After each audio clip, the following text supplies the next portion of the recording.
En mi tiempo de mi niñez y adolescencia, no había celulares como vemos hoy tan comúnmente, ¿ve? En cada lugar, cada día.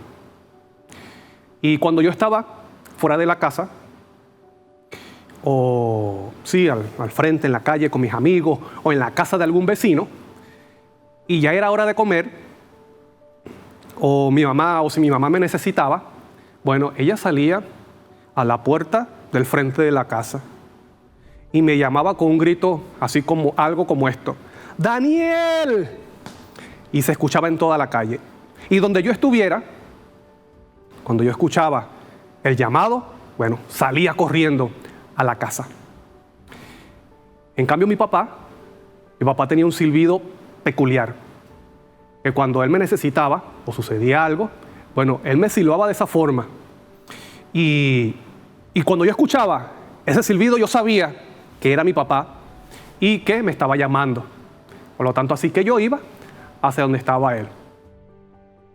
En el tiempo del fin, Dios llamará al mundo mediante la proclamación con poder del último mensaje dado por el pueblo remanente, por el pueblo remanente final de Dios. Y mediante el sonar de las trompetas, que son juicios que Dios enviará con misericordia para llamar a los impíos al arrepentimiento, porque el tiempo de gracia se terminará muy pronto. Y para advertir a los impenitentes del peligro mayor que se acerca. Yo quiero compartir contigo lo que dice la palabra de Dios acerca de la experiencia del pueblo de Dios en el contexto de las trompetas. Para esto, vamos a ir a Apocalipsis 10.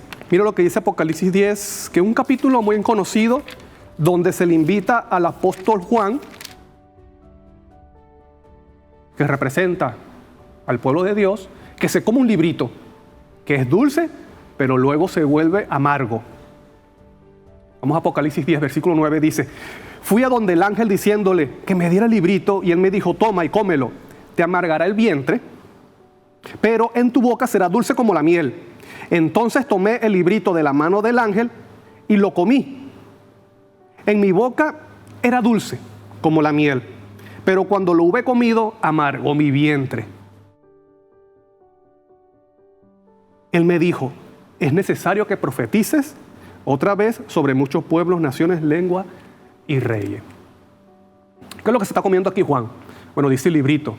Es la palabra de Dios, que para Juan, cuando hubo comido, y comer significa conocer, experimentar, esa palabra de Dios, bueno, fue dulce. ¿Por qué? Porque es acerca de las profecías que le muestra que se acerca, o que se está acercando la mayor esperanza del ser humano, como es la segunda venida de Cristo, que son los eventos finales. Pero ¿por qué amargó su vientre? ¿Por qué fue esta experiencia que luego de haber sido dulce, ahora amargó el vientre? Porque dijo: es necesario que profetices. O sea, lleva el mensaje, ese mensaje que conoce, predícalo. ¿A quién? A muchos pueblos, naciones, lenguas y reyes. Y aquí en Apocalipsis, en el contexto de las 7 trompetas, porque dice que amargó su vientre, porque le está hablando, o se le invita a hablar a un mundo renuente que no quiere escuchar,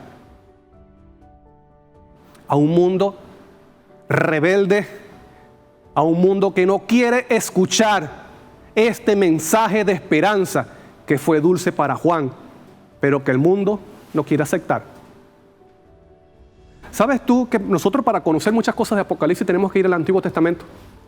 Yo te pregunto, ¿en qué parte del Antiguo Testamento se ve esta experiencia donde un profeta, Dios le invita a que coma un rollo, a que coma un libro, el cual fue dulce para el profeta, pero luego amargó su vientre también? Muy bien, el profeta Ezequiel. ¿Y dónde lo encontramos? En el capítulo 2 y capítulo 3 del libro de Ezequiel. Por cuestión de tiempo voy a leer algunos versículos, pero tú en tu casa lee esos 2 capítulos completos. Ezequiel 2 y Ezequiel 3. Vamos hacia allá. Mira lo que dice, para que podamos comprender entonces también esta experiencia de Juan en Apocalipsis. En Ezequiel, el profeta Ezequiel, que Dios le invitó a comerse un rollo también, mira lo que dice, Ezequiel 2, cuando Dios lo llamó, me dijo, hijo de hombre, estoy en el versículo 1, hijo de hombre, ponte sobre tus pies y hablaré contigo. ¿Ves? Te voy a dar mi palabra. Después de hablarme, entró el Espíritu en mí y me afirmó sobre mis pies y oí al que me hablaba. Ten presente esto, la relación que tiene el Espíritu para recibir la palabra y proclamarla. Así como se le invitó a Juan, profetiza, a naciones, a pueblo, a muchedumbre. Y aquí Ezequiel ahora se le dice a quién va a llevar esas palabras y se necesita el Espíritu Santo. Me dijo, versículo 3, hijo de hombre, yo te envío a los hijos de Israel, a una nación de rebeldes. Estamos viendo entonces por qué amargó el vientre. Una nación de rebeldes que se rebelaron contra mí. Ellos y sus padres se han rebelado contra mí hasta este mismo día. Así que Dios le invita, predícale a esas personas rebeldes. Versículo 8, pero tú, hijo de hombre, escucha lo que te digo, no seas rebelde como la casa rebelde. Abre tu boca y come lo que te doy. Vamos a leer el siguiente versículo, versículo 9. Miré y vi una mano extendida hacia mí y en ella había un libro enrollado.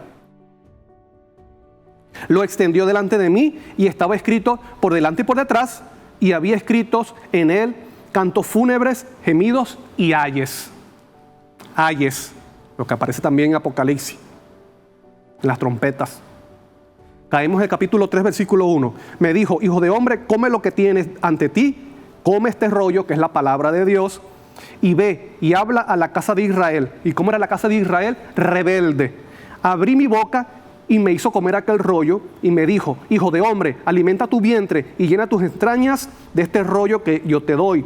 Lo comí y fue en mi boca dulce como la miel. ¿Por qué? Porque para el profeta la palabra de Dios, las profecías que Dios le daba, era de esperanza, de salvación para el pueblo de Israel. Por eso dice que era dulce. Pero ¿por qué amargó el vientre? Porque se le dijo, predícale a esta casa rebelde, no quiere escuchar. Y el profeta sabía por la aflicción que iba a pasar, por predicar el mensaje de Jehová y no querer ser escuchado. Mira lo que dice el versículo 14. El Espíritu pues me elevó y me llevó. Yo fui, pero con amargura y lleno de indignación. Mientras la mano de Jehová era fuerte sobre mí. Se necesita el Espíritu Santo, la presencia de Dios en aquella persona que lleva la palabra a un mundo rebelde. Versículo 16. Aconteció que al cabo de los 7 días vino a mí palabra de Jehová diciéndome, porque se recuerda, Ezequiel no estaba muy contento por llevarle la palabra a esta casa rebelde. Él sabía por lo que iba a pasar. Así que 7 días después, Jehová lo llama y le dice, hijo de hombre, yo te he puesto por atalaya a la casa de Israel. Oirás pues mi palabra y los amonestarás de mi parte. Lo mismo que le dice el ángel a Juan en Apocalipsis 10. Es necesario que profetices otra vez. Llevar el mensaje de nuevo al mundo. Versículo 19. Pero si tú amonestas al impío y él no se convierte de su maldad o de su impiedad y de su mal camino, él morirá por su maldad, pero tú habrás librado tu vida. Entonces, ¿qué es lo que quiere? ¿Qué es lo que quiere Dios al llevar el mensaje a esta casa rebelde? Bueno, que estos impíos pudieran conocer la salvación y de esta forma salvarse. Igualmente en Apocalipsis 10, Juan representa al remanente que le llevará la amonestación final a este mundo. ¿Por qué? Porque Dios quiere que estas personas impías se salven. Pero lamentablemente la situación es parecida, como podemos decir, es semejante. aquí hay una casa rebelde, una nación rebelde, y en el tiempo de Juan, en las trompetas, este mundo también será rebelde, no querrá escuchar el mensaje final.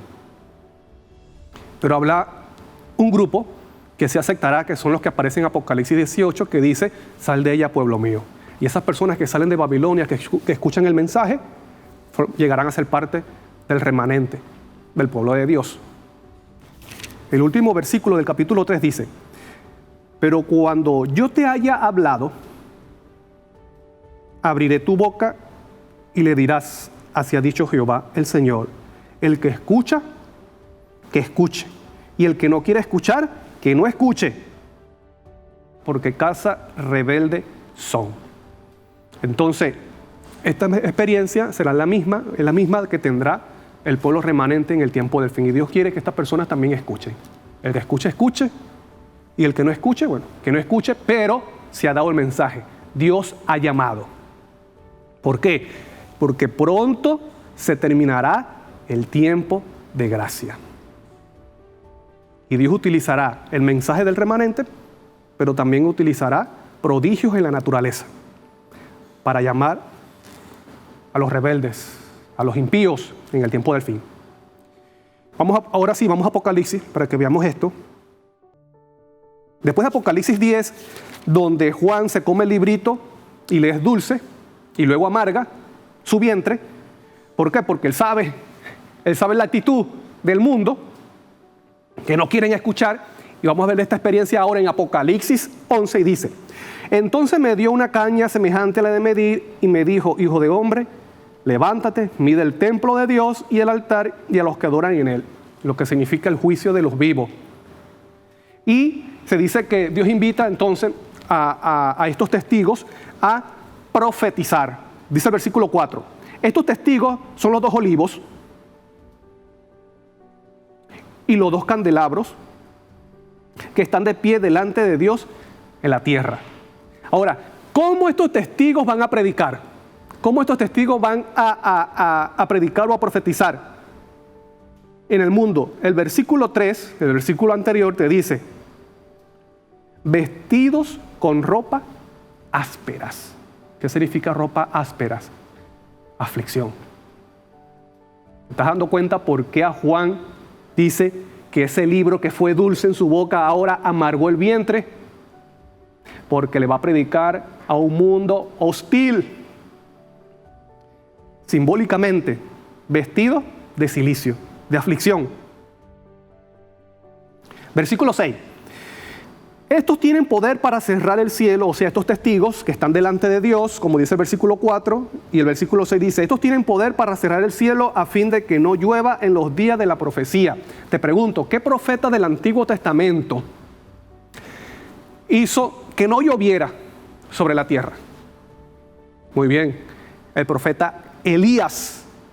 Aquí vemos una representación, una parte del remanente final son representados por el profeta Elías. Vamos a ver el otro. Sigue diciendo el versículo. Y tienen poder sobre las aguas para convertirla en sangre y para herir la tierra con toda plaga cuantas veces quieran. Te pregunto, ¿qué profeta del Antiguo Testamento convirtió las aguas en sangre y trajo también plagas? Ok, muy bien. Moisés. Entonces vemos estos 2 personajes, estos 2 profetas importantes del Antiguo Testamento. El profeta Elías y el profeta Moisés. Te pregunto, ¿ellos están delante de Dios en el cielo? Claro, los 2 fueron llevados al cielo. El profeta Elías fue llevado en una carroza sin ver muerte. Esto representa a los que serán trasladados cuando Cristo venga sin ver muerte. Forman parte de los 144,000 que estarán de pie hasta la venida de Cristo Jesús, o sea, estarán vivos. Y Moisés representa a aquellos que, aunque se salvarán, pasarán por la muerte. La iglesia de Esmirna se le promete, no tengas miedo ni temor de pasar por la primera muerte, y se le promete, no sufrirás daño de la segunda muerte. Mientras que Elías, los 144,000 son representados también por la iglesia de Filadelfia, que serán preservados en la hora de prueba. Entonces, el remanente final está representado por estos 2 profetas, por el profeta Elías y el profeta Moisés, que están ¿dónde? En el cielo. están en el cielo, que son los que estuvieron con Cristo en el monte de la transfiguración. ¿Y cuál será la experiencia de estos creyentes que formarán parte del remanente final representado por Elías y por Moisés? Al predicar el mensaje, mira lo que dice el versículo 10. Estoy en Apocalipsis 11, versículo 10. ¿Te recuerdas por qué están en cilicio, vestidos de cilicio? Amargó el vientre. Dice, los habitantes de la tierra se regocijarán sobre ellos, se alegrarán y se enviarán regalos unos a otros, porque estos dos profetas, o sea, el remanente final, habían atormentados a los habitantes de la tierra. ¿Con qué? Con el mensaje que Dios los mandó a que predicara a este mundo. ¿Por qué? No quieren escuchar. Por eso están vestidos de cilicio, de aflicción. ¿Por qué? No querían escuchar el mensaje de estos profetas. Entonces, ¿estás viendo por qué amargó el vientre? Eso va a ser la experiencia del remanente en ese periodo de las 7 trompetas. Mira lo que dice Apocalipsis 9, versículo 20. Los demás hombres, los que no fueron muertos con estas plagas. ¿Por qué? Porque las trompetas son eventos, prodigios en la naturaleza, y el mismo Apocalipsis te dice plagas, pero con misericordia, para llamar al arrepentimiento. Ni aún se arrepintieron de las obras de sus manos, ni dejaron de adorar a los demonios, ni a las imágenes de oro, plata, bronce, piedra y madera, las cuales no pueden ver, ni oír, ni andar. No se arrepintieron de sus homicidios, ni de sus hechicerías, ni de su fornicación, ni de sus robos. Entonces, esa va a ser la situación por la que pasará el pueblo remanente llevando el mensaje. Dios los invita. Es necesario que profetices de nuevo, pero un mundo hostil y rebelde que no quiere arrepentirse. Por eso dice, fue dulce a mi boca, pero amargó mi vientre. En esta oportunidad vamos a hablar acerca de la lluvia tardía y las trompetas. El Espíritu Santo tiene una relación importante con las trompetas. Yo quiero mostrarte, antes de entrar en el tema, yo te voy a dar una cita de la sierva del Señor acerca del libro de Apocalipsis. Dice, revelación significa que algo de importancia es revelado. Las verdades de este libro se dirigen a los que viven en los últimos días. ¿Estás viendo? Dice, las verdades de este libro se dirigen a los que viven en los últimos días. La importancia de Apocalipsis para la última generación. Cuando los libros de Daniel y Apocalipsis sean mejor entendidos, los creyentes tendrán una experiencia religiosa completamente distinta. Cuán es importante, querido amigo y hermano, cuán importante es la comprensión correcta de Apocalipsis. Dice, para que tengamos una experiencia religiosa completamente distinta. Con la comprensión de Daniel y Apocalipsis, también dice la sierva del Señor, vendrá el reavivamiento, lo que tanto estamos esperando, el reavivamiento de la iglesia. La comprensión correcta del libro de Daniel y Apocalipsis. Mira lo que dice esta cita también, que es importantísima. El Señor bendecirá a todos los que con humildad y mansedumbre traten de comprender lo que revela el Apocalipsis. No, ya yo lo entiendo todo. Ya yo entiendo la primera mitad de Apocalipsis. Eso es historia. Eso quedó en la historia. Ya yo lo comprendo. Pero cuando tratamos de estudiar Apocalipsis con humildad y mansedumbre, serán bendecidos por Dios en la comprensión de este libro maravilloso. Yo voy a mostrarte rápidamente en la forma como está escrito el Apocalipsis. Esto ya lo mostré en el otro programa, en Apocalipsis, un libro para la última generación, pero yo lo voy a mostrar de nuevo porque yo creo que es importante comprender eso, cómo está escrito el Apocalipsis y cómo se relaciona una profecía con otra y cuál es el tema o cuál es el punto central del tema o del libro de Apocalipsis, que es importante comprender eso. Mira, y esto es la forma de escribir, se denomina como quiasmo. El quiasmo es una forma de escritura. El libro de Daniel también está escrito así. El capítulo 12 de Apocalipsis también está escrito como un quiasmo, pero vamos a ver entonces cuál es el punto central del libro de Apocalipsis. Comenzamos con la Apocalipsis, comienza con la primera profecía, que son de las 7 iglesias, que va del capítulo 2 al capítulo 3, y tiene una relación con la Nueva Jerusalén. En las 7 iglesias se mencionan muchas características de la Nueva Jerusalén. Por ejemplo, al que venza, comerá del árbol de la vida. Al que venza, le haré una columna en el templo de mi Dios. Al que venza, se sentará en el trono. Y todo eso está ¿dónde? En la Nueva Jerusalén. Y tú puedes estudiar más con cuidado o con más tiempo esas profecías y te darás cuenta cómo se relaciona la 7 iglesia con la Nueva Jerusalén. La siguiente profecía son los 7 sellos, que va de Apocalipsis 6 hasta Apocalipsis 8.1. Y tiene una relación importante con las 7 victorias de Cristo. Es interesante cómo los 7 sellos comienza con un caballo blanco, que llevado por un jinete. Y en las 7 victorias de Cristo también, esa victoria comienza con Cristo en un caballo blanco y con un ejército. Entonces, a partir de ahí, tú comienzas a estudiar y a comparar esas victorias con los 7 sellos, y yo te aseguro, querido amigo y hermano, que tú vas a comprender cosas, tal vez que no conocías de los sellos. La siguiente profecía de los 7, que sigue los 7 sellos son las 7 trompetas, que va de Apocalipsis 8 a Apocalipsis 11, y tiene una relación, un paralelismo. Esta profecía tiene un paralelismo, así como las trompetas, las 7 trompetas tiene paralelismo ¿con qué? Con las 7 copas de la ira de Dios, que va de Apocalipsis 16 a Apocalipsis 18. Entonces, por eso que cuando las personas estudian las 7 trompetas, estudian también las 7 copas de la ira de Dios. ¿Por qué? Hay un paralelismo. Se interrelacionan estas profecías. Entonces llegamos al punto clímax, que es el punto central del Apocalipsis, que va de Apocalipsis 12 a Apocalipsis 15, de lo que se denomina como la ira de las naciones. Así lo llamó Cristo en Lucas 21, versículo 23. Pero ay de las que estén encinta y de las que críen aquellos días, porque habrá gran calamidad en la tierra e ira sobre este pueblo. ¿Ves? Entonces la ira de las naciones es contra quién. No es una ira entre ellas, es una ira contra el pueblo de Dios. Lo que la Biblia también dice, lo que Apocalipsis también dice en el mensaje del segundo ángel, que dice, ha caído Babilonia, porque ha hecho beber a todas las naciones, ¿ve? A las naciones del vino de la ira de su fornicación. El vino de la ira o el vino del furor de su fornicación. Y esa ira y ese furor será ¿contra quién? Contra el pueblo remanente de Dios. Así como también aparece en Apocalipsis 13, que dice que la bestia le hará la guerra al pueblo remanente. En Daniel 11 dice que el rey del norte saldrá para matar a muchos. Eso es la ira de las naciones. Entonces, la ira de las naciones está enmarcado ¿en qué? En lo que es la expiación, que es expiación final, el juicio de los vivos.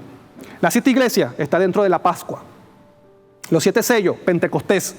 Las 7 trompetas, la fiesta de las trompetas. Luego viene la expiación, las 7 copas de la ira de Dios, que es parte de la final de la expiación. Luego vemos las 7 victorias de Cristo, que es el preludio ¿a cuál? A la fiesta de los tabernáculos, que es la nueva Jerusalén. Entonces, otra cosa importante que yo quiero mencionar aquí es que estas profecías ocurren antes del fin de la gracia, mientras que esta profecía, que son de las copas de la ira de Dios, o sea, de las últimas 7 plagas, las victorias de Cristo en la nueva Jerusalén, después del fin de la gracia, pero que tienen un paralelismo que nos lleva a la ira de las naciones, que es la expiación final. Otra cosa importante que quiero mencionarte es que estas profecías se dan dentro de lo que es la ira de las naciones o la expiación final. Y eso lo vimos en el estudio anterior. Apocalipsis, un libro, lo puedes buscar así, Apocalipsis, un libro para la última generación. Y otra cosa importante que tenemos que tener presente es que los eventos, por ejemplo, de los 7 sellos y de las 7 trompetas, esto no quiere decir de que primero ocurren los 7 sellos y luego las 7 trompetas, no. Estas profecías o los eventos que están dentro de estas profecías ocurren simultáneamente. Pueden estar ocurriendo los sellos y también pueden estar sonando las trompetas.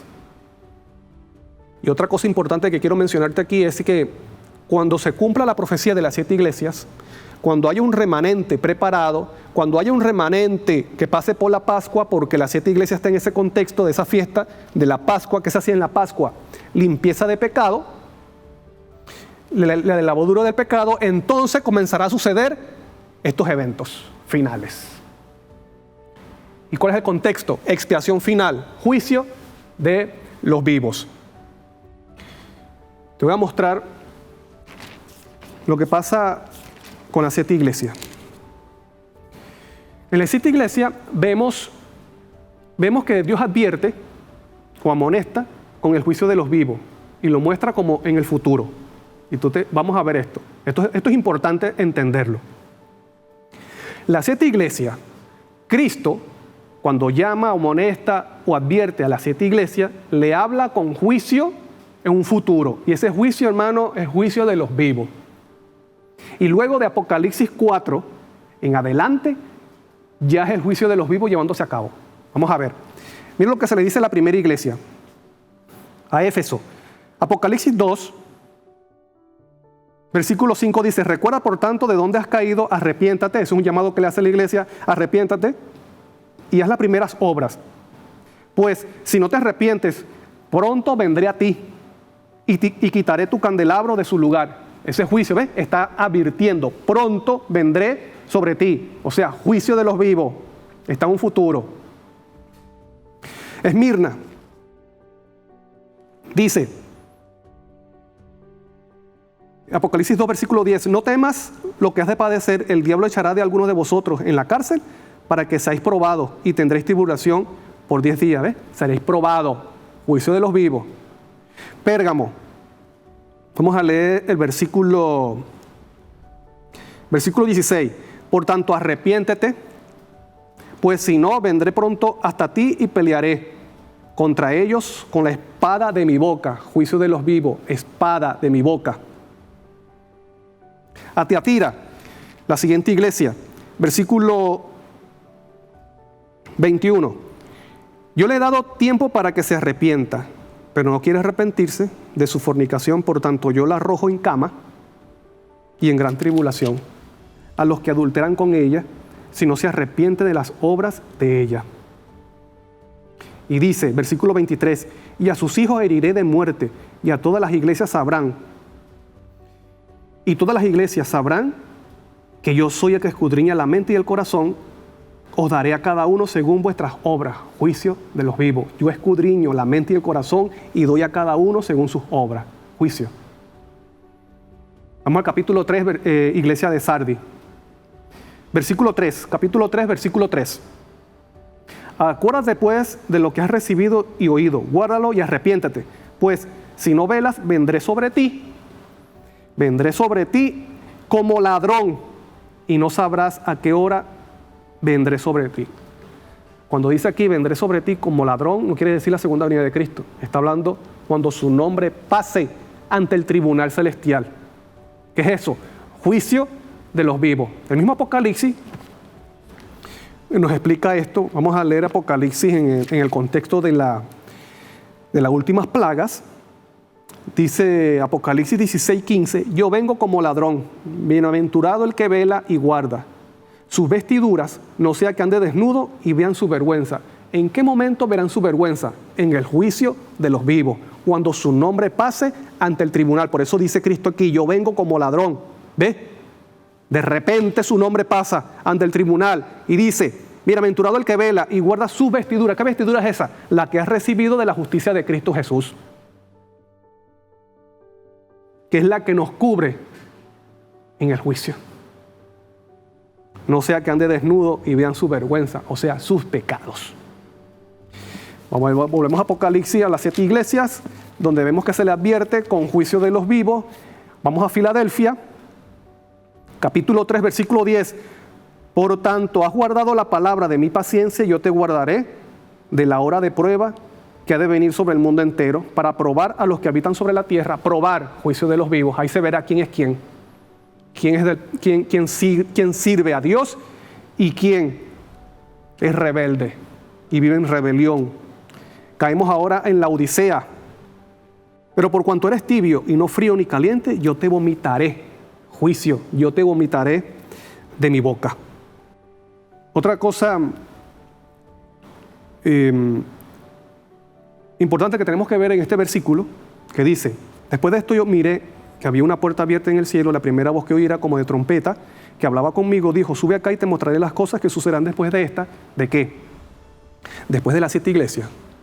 Cuando ellos acaten el llamado de Dios, de Cristo, de arrepentirse y de vencer, y de que compren vestiduras blancas para cubrir su desnudez, oro refinado en fuego, que es la fe pasada y pulida por medio de la aflicción, y colirio para que veas, que es la obra del Espíritu Santo para uno verse sus propios pecados y su propia falta y pobreza espiritual.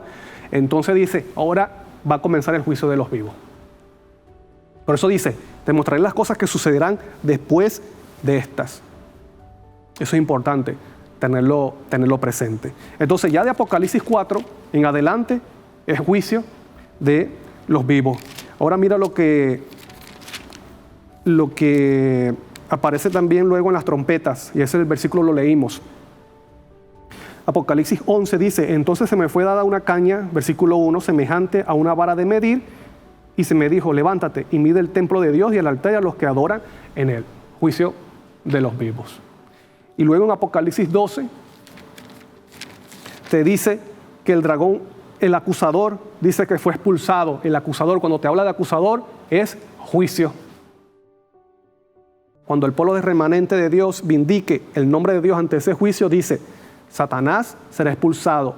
Ya no tiene argumentos que presentar en contra del pueblo de Dios, por lo tanto es echado. Luego en Apocalipsis 14 nosotros vemos cuando dice el mensaje del primer ángel. Apocalipsis 14, 7. Decía a gran voz: temía a Dios y darle gloria, porque la hora de su juicio ha llegado. ¿Qué juicio es ese? El juicio de los vivos. Y el mismo mensaje te da el contexto de cuándo se da ese mensaje con poder por el remanente, porque dice que el ángel lleva el evangelio eterno, o sea, el remanente vive el evangelio, y en el mensaje del segundo ángel te dice cuándo es que se da ese anuncio del inicio del juicio de los vivos. Versículo 8. Otro ángel lo siguió diciendo: ha caído Babilonia, la gran ciudad, porque ha hecho beber a todas las naciones del vino del furor de su fornicación. Cuando Babilonia haga beber a todas las naciones del vino del furor de su fornicación, se dará ese mensaje. ¿De qué y qué tiene ese vino? El siguiente mensaje te lo dice.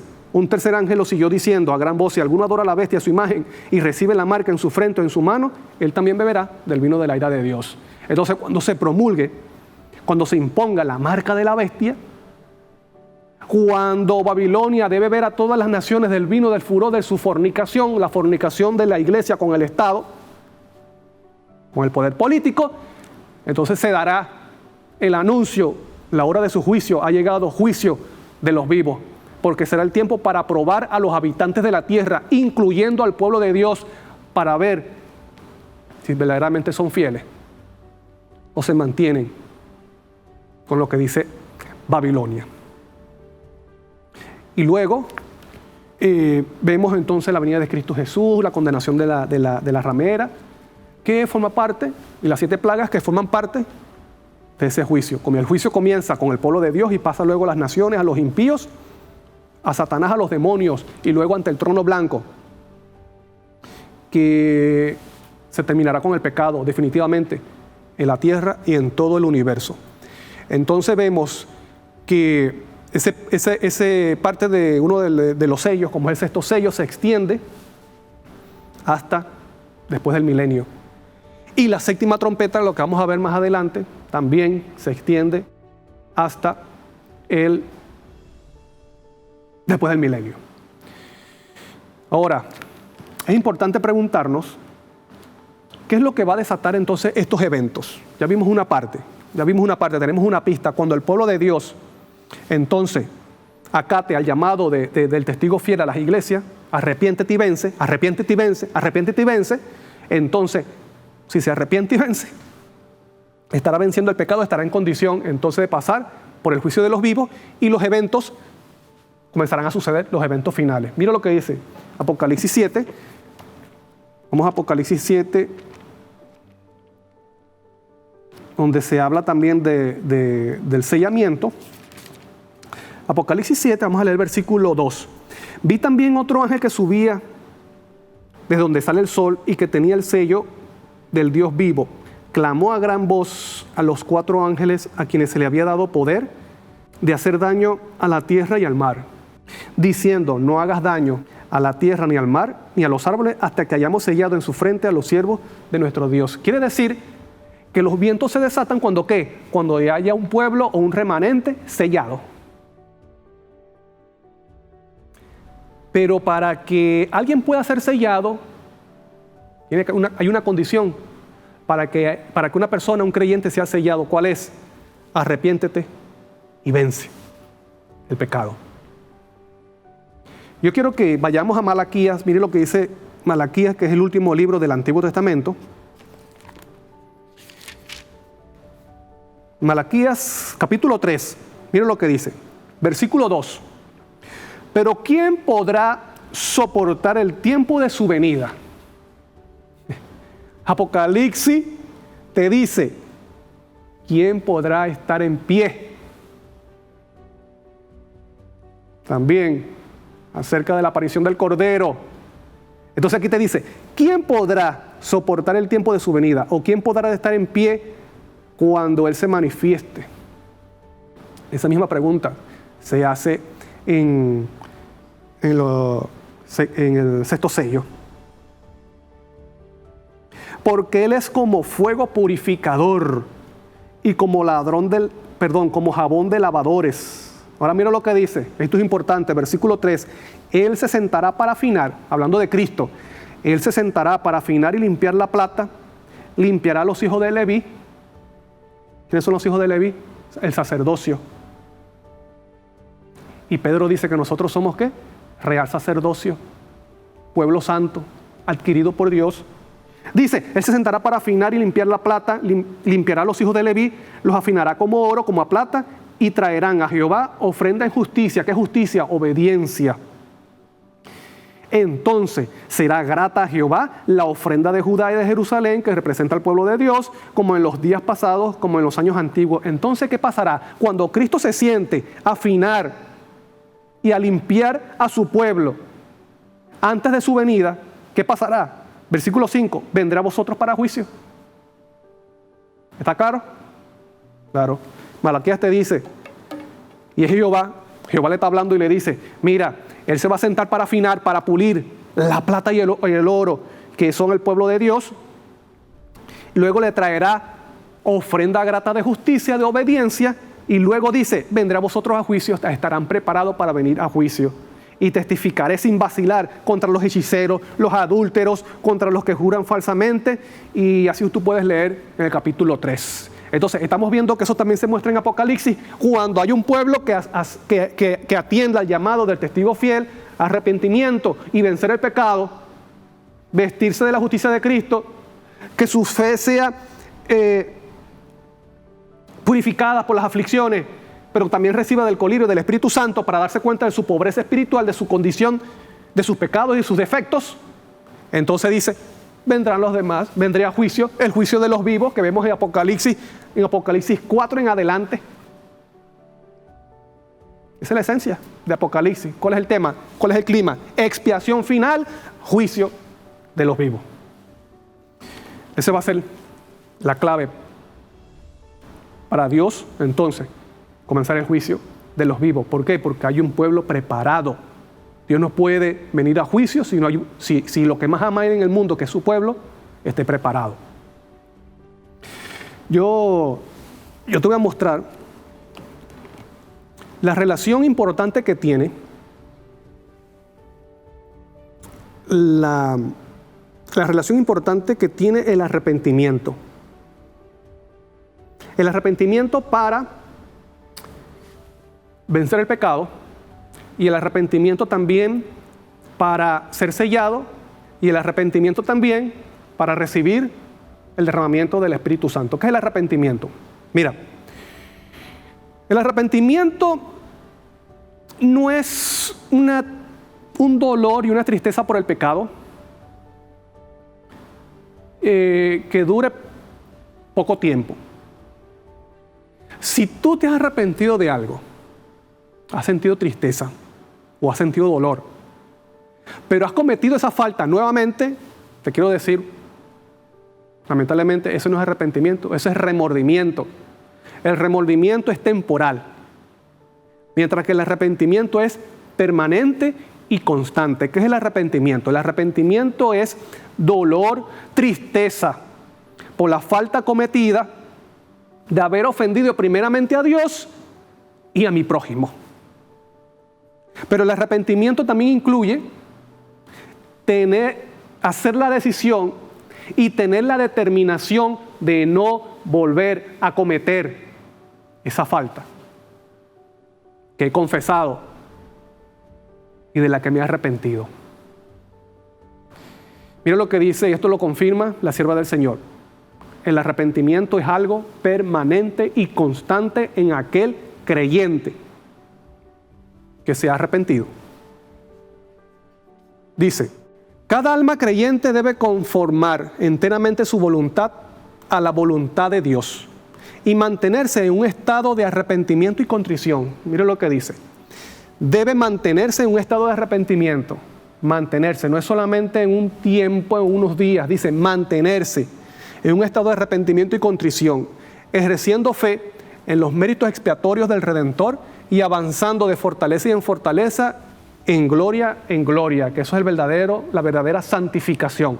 No puede haber verdadera santificación si no hay el verdadero arrepentimiento. ¿Y cuál es el arrepentimiento? Mantenerse en un estado de arrepentimiento y contrición. Es permanente, es constante. Eso tú lo puedes leer en Fe y Obra en la página 107. Y en Maranata, en la página 239, mire lo que dice, la relación que tiene el arrepentimiento con el ser sellado, con el sellamiento. Los que no sienten pesar por su propia decadencia espiritual, ni lloran por los pecados ajenos, quedarán sin el sello de Dios. Mira lo que dice, los que no sienten pesar por su propia decadencia espiritual, ni lloran. ¿Qué significa eso? Arrepentimiento. Quedarán sin el sello de Dios. No todos los que profesan observar el sábado serán sellados. ¿Por qué? Porque aunque guardan supuestamente el sábado, en ellos no hay un arrepentimiento permanente de los pecados pasados. Aún entre los que enseñan la verdad a otros, hay muchos que no recibirán el sello de Dios en su frente. ¿Por qué? Porque no experimentan pesar por su propia decadencia espiritual y no se mantienen en un estado de arrepentimiento y contrición cada día. Ahora vamos a ver el arrepentimiento en relación con el derramamiento del Espíritu Santo. En las iglesias adventistas del séptimo día, esto no lo coloqué yo, así aparece en el libro En Eventos de los Últimos Días, en la página 178, dice, en las iglesias, y enfatiza, adventistas del séptimo día, habrá una manifestación maravillosa del poder de Dios, pero no obrará en favor de aquellos que no se han humillado ante el Señor, ni abierto la puerta del corazón mediante ¿qué? La confesión y el arrepentimiento. ¿Y cuál es el llamado que Cristo le hace a las iglesias? Arrepiéntate. ¿Por qué? Porque el arrepentimiento es necesario, es vital y es fundamental para ser sellado, para vencer el pecado y para recibir el derramamiento final del Espíritu Santo con poder. Por eso que el llamado a las 7 iglesias es arrepiéntete y vence, arrepiéntete y vence. Y cuando el remanente, el pueblo de Dios, haya pasado por el verdadero arrepentimiento, estará preparado para el juicio de los vivos. Vamos ahora a ver, es importante poder entender entonces las lluvias del Espíritu. Vamos a ver las lluvias del Espíritu Santo. Yo te pregunto, ¿con qué intención Dios derrama el Espíritu Santo con poder? ¿Cuál es el motivo o cuál es la finalidad? Bueno, primero, predicar el mensaje con poder. Mira, para esto vamos a Hechos. Vamos a Hechos, donde se derramó el Espíritu Santo con poder en los apóstoles en el siglo I. Vamos a Hechos 2 para que veamos aquí una experiencia importante. Dice, todos fueron llenos del Espíritu Santo y comenzaron a hablar en otras lenguas según el Espíritu les daba que hablaran. Dice, fueron llenos del Espíritu Fueron llenos del Espíritu y dice, y comenzaron a hablar. ¿Con qué intención? ¿Cuál es la finalidad de comenzar a hablar? Mira lo que dice aquí, no dice que comenzaron a danzar, comenzaron a gritar, comenzaron a reírse, comenzaron a bailar. Dice, comenzaron a hablar. Ahora, ¿para qué? ¿Para qué hablan? Y mira que es el Espíritu Santo. Dice, todos fueron llenos del Espíritu Santo y comenzaron a hablar en otras lenguas, según el Espíritu les daba que hablaran. Ahora vamos al versículo 11. Cretenses y árabes, además de se nombra en los versículos previos, se habla de otras regiones, de otras naciones, pero por el tiempo vamos a caer ahora al versículo 11. Dice, cretenses y árabes, los oímos hablar en nuestras lenguas, ¿qué cosa? Las maravillas de Dios. Con esa intención se da el Espíritu Santo, o se derrama el Espíritu Santo con poder, para hablar, ¿qué cosa? Las maravillas de Dios. Y otra cosa importante, los que lo oyen entienden. Los apóstoles hablaban, pero las otras personas, los extranjeros que estaban en Jerusalén, le entendían porque le escuchaban ¿qué? En su propia lengua o en su propio idioma. Pero qué interesante, dice, les oímos hablar las maravillas de Dios. ¿Sabes lo que significa maravilla? En griego es megaleios. Y la palabra megaleios en griego quiere decir la grandeza, lo espléndido, lo grandioso. Por eso que en español también entendemos esa palabra, mega, que es mega, algo grande. Qué interesante que dice aquí, le escuchamos hablar las megaleios, o sea, las cosas maravillosas de Dios. Pregunto, ¿por medio de qué predicación los apóstoles enseñaban esas obras perfectas, espléndidas, maravillosas de Dios? Mira, hermano, no es otra cosa que la vida y la obra de Cristo Jesús. Los apóstoles predicaban Cristo y su justicia para hablarle a estas personas de las maravillas de Dios por medio de la predicación del Hijo de Dios, de Cristo Jesús. Mira lo que dice Pedro ahí mismo en Hechos 2.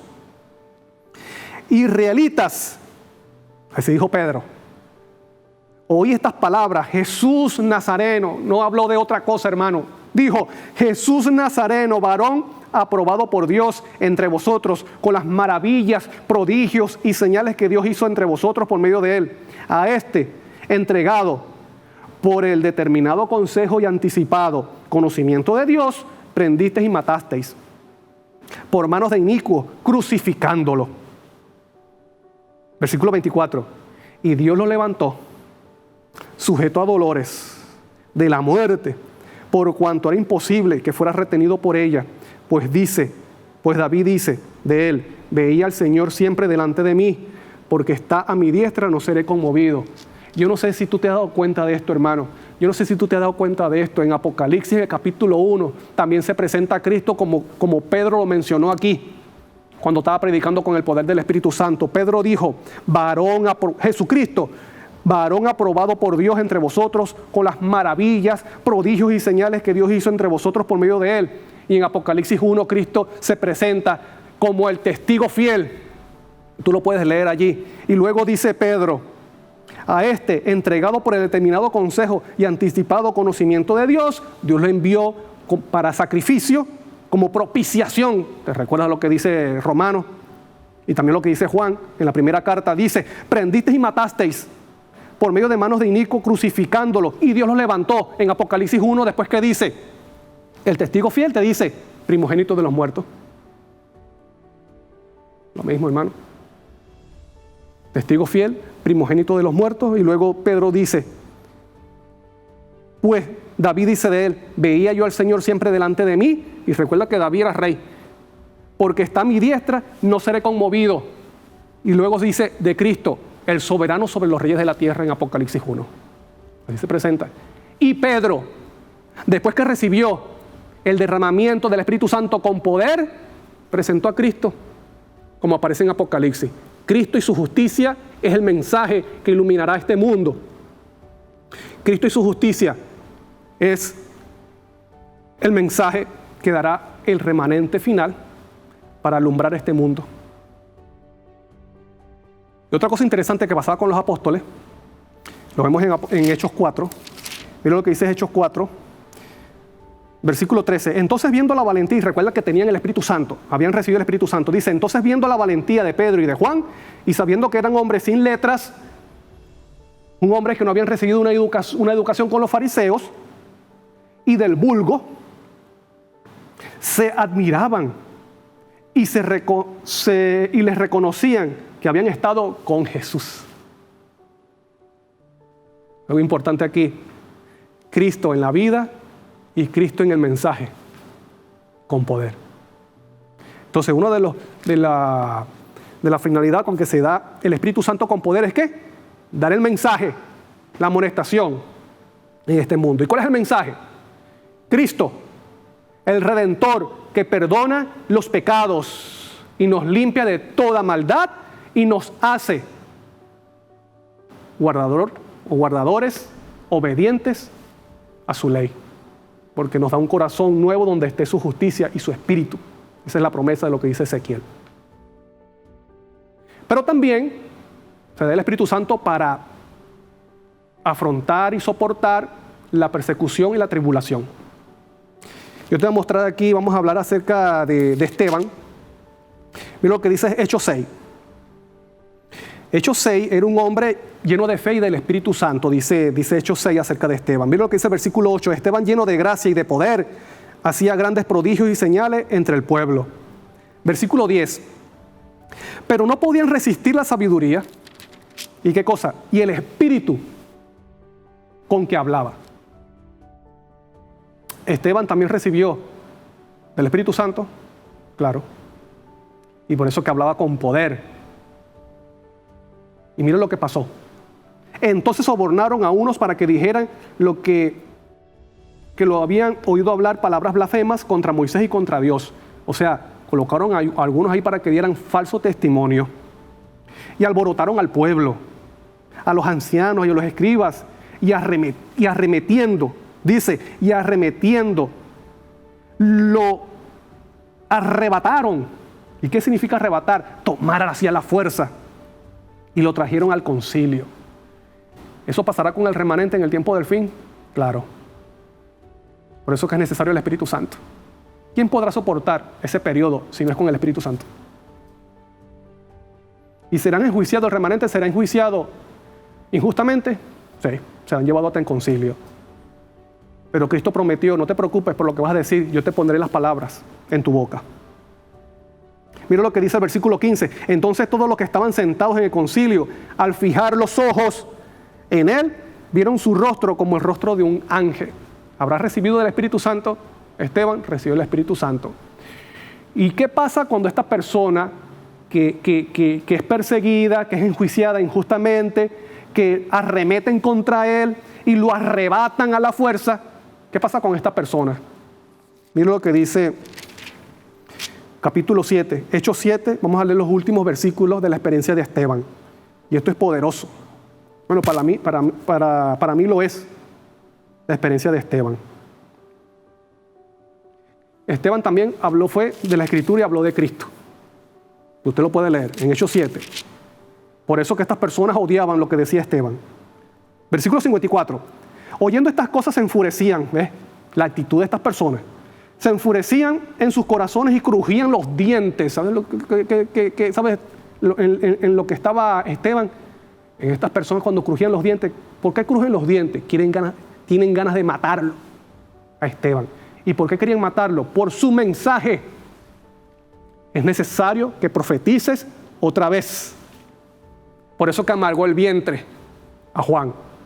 La experiencia del remanente ante un mundo hostil que no quiere escuchar. Pero es necesario el Espíritu Santo. Pero Esteban, lleno del Espíritu Santo, puesto los ojos en el cielo, vio la gloria de Dios y a Jesús que estaba a la diestra de Dios. Gloria a Dios por esto, querido amigo y hermano. A Esteban ante esta situación se le dio la oportunidad de ver el cielo abierto y ver la gloria de Cristo. Aquí Cristo estaba diciéndole a su siervo, tranquilo Esteban, yo estoy contigo. no temas. Sigue hablando, sigue llevando el mensaje. Y eso es lo que pasará con el remanente en el tiempo del fin. No estará solo, estarán con Cristo. Versículo 56. Y dijo: veo los cielos abiertos y al Hijo del Hombre que está a la diestra de Dios, Cristo Jesús. Entonces ellos gritando se taparon los oídos y arremetieron a una contra él. Lo echaron fuera de la ciudad y lo apedrearon. Los testigos pusieron sus ropas a los pies de un joven que se llamaba Saulo. Mientras lo apedreaban, Esteban oraba y decía: Señor Jesús, recibe mi espíritu. Lo mismo que dijo Cristo Jesús: en tu mano encomiendo mi espíritu, delante de toda esa cuerda de lobos rapaces que estaban insultando a Cristo Jesús. La actitud de Esteban es la misma actitud que tuvo Cristo en la cruz. Esteban dijo: Señor, recibí mi espíritu. Y no solamente eso, versículo 60. Y puesto de rodillas, clamó a gran voz: Señor, no le tomes en cuenta este pecado. Lo mismo que dijo Cristo Jesús: perdónalos porque no saben lo que hacen. Te pregunto, ¿Esteban recibió del Espíritu Santo? Esteban recibió del Espíritu Santo. Y fue lo que lo fortaleció para pasar por ese periodo de unos judíos rebeldes que crujían los dientes contra él para matarlo. Pero ¿qué pasó? Cristo estuvo con Esteban. Y tanto así, hermano, tanto así. Imagínate a Esteban, lo están apedreando y él todavía se arrodilla. Él mismo se arrodilla y él dice: Señor, recibe mi espíritu. Y además dice: no le tomes en cuenta este pecado. ¿Qué pasaba con Esteban? Esteban estaba siendo acompañado por los ángeles y por el mismo Cristo Jesús. Tanto así que Esteban se olvidó que estaba siendo apedreado y puso su mirada en Cristo Jesús que estaba con él. Esa va a ser la experiencia también del remanente. Entonces vemos aquí en Hechos claramente cómo nos muestra la finalidad, el propósito con que se da el Espíritu Santo. Proclamar el mensaje, el último mensaje con poder, y también para soportar y afrontar la tribulación y la persecución final. Con éxito, para honra y gloria de Dios. Entonces, vamos a ver la lluvia tardía. Porque esta fue la lluvia temprana. Es lo que muchos mencionan como lluvia temprana, pero en sí es el primer derramamiento del Espíritu Santo. Pero la lluvia temprana es lo que nosotros o lo que el creyente recibe cada día. ¿Ves? Cada día. Es la gracia y la justicia de Dios o de Cristo que recibe el creyente. Esa es lo que se llama lluvia temprana. Y que luego, si recibe esa lluvia cada día, tendrá la seguridad que va a recibir la lluvia tardía. Entonces, ¿qué es la lluvia tardía? La lluvia tardía, querido amigo y hermano, no es una experiencia, un éxtasis. No es el poder del Espíritu Santo de forma mágica, como muchos esperan. Lamentablemente muchos esperan eso. Algo mágico, de repente, así, un éxtasis que sienten. No, ¿qué es la lluvia tardía? Bueno, sencillamente, la lluvia tardía es una porción más de la obra y del poder del Espíritu Santo. Pon atención en lo que voy a decir. Es una porción más de la obra y del poder del Espíritu Santo en aquel creyente que ha sido obediente a la verdad que ha ido recibiendo o conociendo. Repito, ¿qué es la lluvia tardía? La lluvia tardía es una porción más de la obra y del poder del Espíritu Santo en aquel creyente que ha decidido o se ha mantenido o ha ido obedeciendo a la verdad que ha ido conociendo. Y si ha obedecido a esa verdad que ha ido conociendo, con lluvia temprana, entonces recibirá lluvia tardía, que es asentimiento en la verdad. No será conmovido. ¿Por qué? Porque ya ha habido una obediencia previa, ya ha habido una preparación previa. No hay lluvia tardía o no hay recibimiento de la lluvia tardía si no hay una preparación o una obra previa. ¿Y cuál es la obra previa? La obediencia a la verdad que se ha ido conociendo. Y esta promesa aparece en Joel 2. Bueno, lo vamos a leer aquí. En Joel 2, versículo 23 dice: vosotros también, hijos de Sión, alegraos y gozaos en Jehová vuestro Dios, porque os ha dado la primera lluvia a su tiempo, que es la lluvia temprana. Y hará descender sobre vosotros la lluvia temprana y la tardía como al principio. ¿Ven lo que dice aquí, lo interesante de esto? Dios le dice a los hijos de Sión, que es el pueblo de Dios, dice: porque os ha dado la primera lluvia a su tiempo. Y dice, es que es lluvia temprana. Entonces dice, y hará descender sobre vosotros la lluvia temprana y tardía, sobre los mismos que ha recibido, sobre los mismos en quienes ha caído la lluvia temprana, a esos mismos recibirán, ¿qué cosa? La tardía. No le está diciendo en otra época, en otro periodo, en un futuro lejano. Le está diciendo a estos mismos que han recibido la lluvia temprana se le dará ¿qué? La tardía, como al principio, que es la lluvia temprana. Entonces, lo que recibieron los apóstoles en Hechos 2, bueno, muchos nombres le dicen lluvia temprana, no se puede decir, pero no es otra cosa que el derramamiento del Espíritu Santo con poder en el tiempo de los apóstoles. Pero la lluvia temprana es lo que recibimos cada día para poder recibir la lluvia tardía. Y sabes tú, lo que nosotros recibimos cada día también se muestra en la Biblia como un rocío, como una lluvia, como gotas que caen. Mira lo que dice Isaías 44. Vamos a Isaías 44, que esta es la lluvia que nosotros debemos recibir cada día. Isaías 54,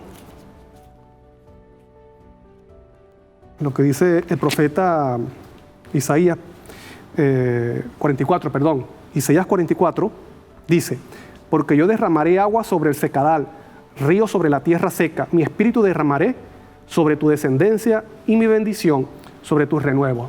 Entonces se muestra el Espíritu Santo como ¿qué? Como una lluvia.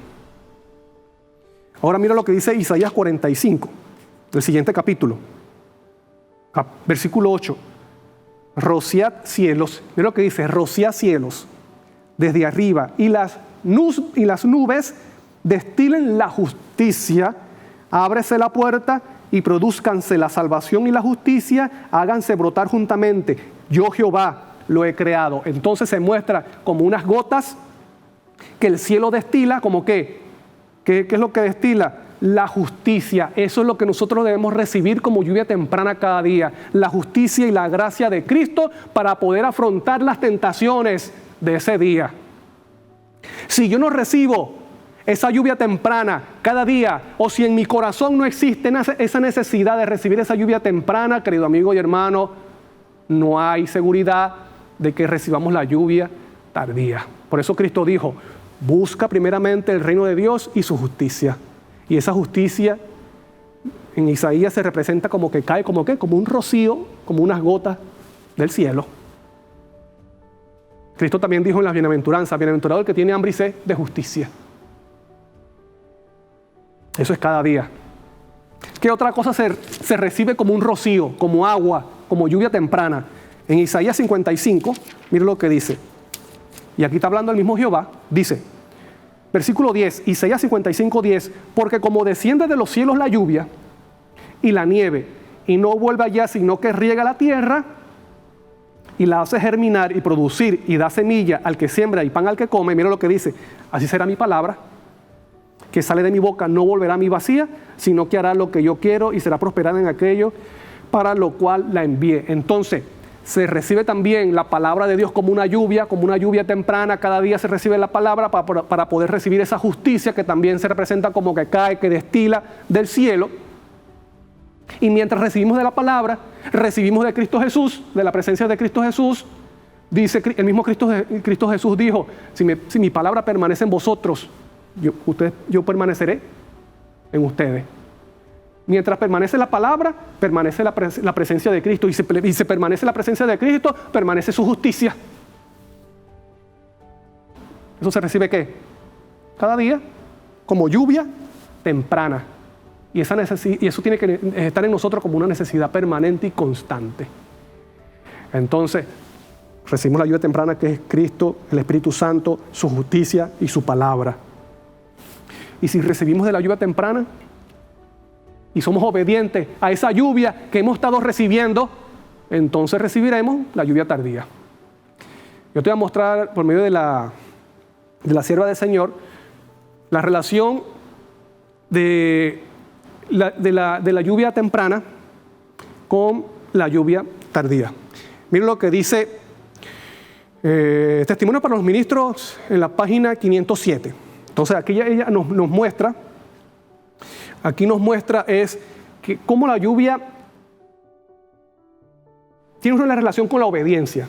Dice, solo los que estén viviendo a la altura de la luz que tienen, ¿quiénes? Los que estén viviendo a la altura de la luz que tienen, recibirán más luz. ¿Y qué es eso? Más Espíritu Santo, más lluvia temprana. Eso es lo que es la lluvia. A menos que estemos avanzando diariamente en la ejemplificación de las virtudes cristianas activas, el crecimiento espiritual, nuestro carácter, en nuestra santificación de gloria en gloria, no reconoceremos las manifestaciones del Espíritu. Hay una condición. No habrá lluvia tardía si no hay una obediencia a la lluvia temprana. Dice, no reconoceremos las manifestaciones del Espíritu Santo en la lluvia tardía. Podrá estar derramándose en los corazones de los que están en torno de nosotros, pero no lo percibiremos ni lo recibiremos.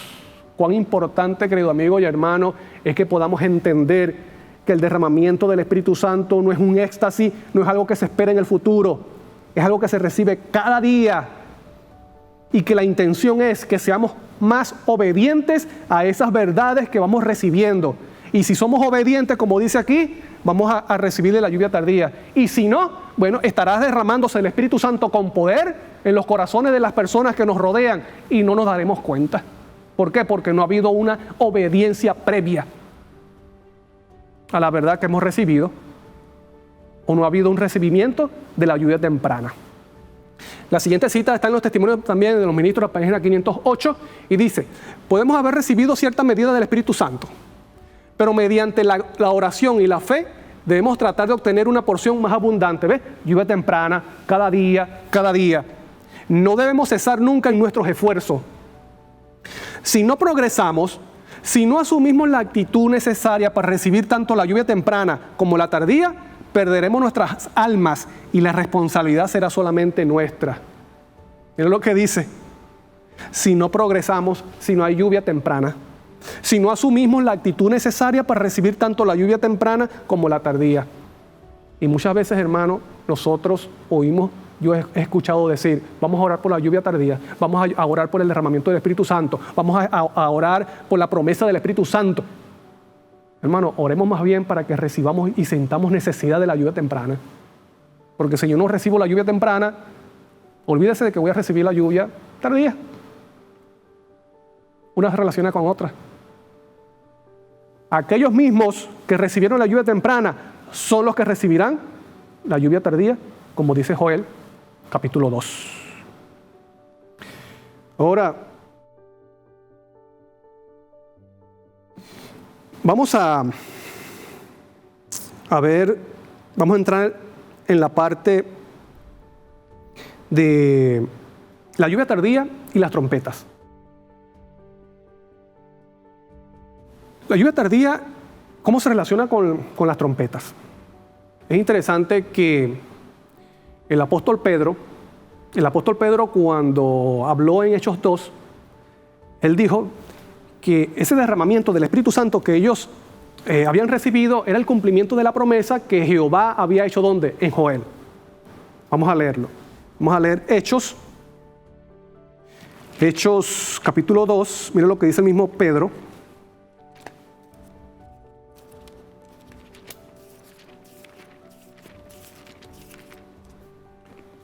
Que Pedro colocó el cumplimiento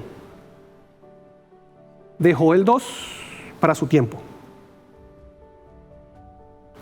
Miren lo que dice. Vamos a leer el versículo 16. Estoy en Hechos 2, versículo 16. Dice, pero esto es lo dicho por el profeta Joel. Miren lo que dijo. Esto es lo dicho por el profeta Joel. En los postreros días, dice Dios, derramaré de mi espíritu sobre toda carne. Y vuestros hijos y vuestras hijas profetizarán, vuestros jóvenes verán visiones y vuestros ancianos soñarán sueños. Es importante esto. Pero el mismo Pedro dice que en Joel aparece postreros días. ¿Qué significa postrero?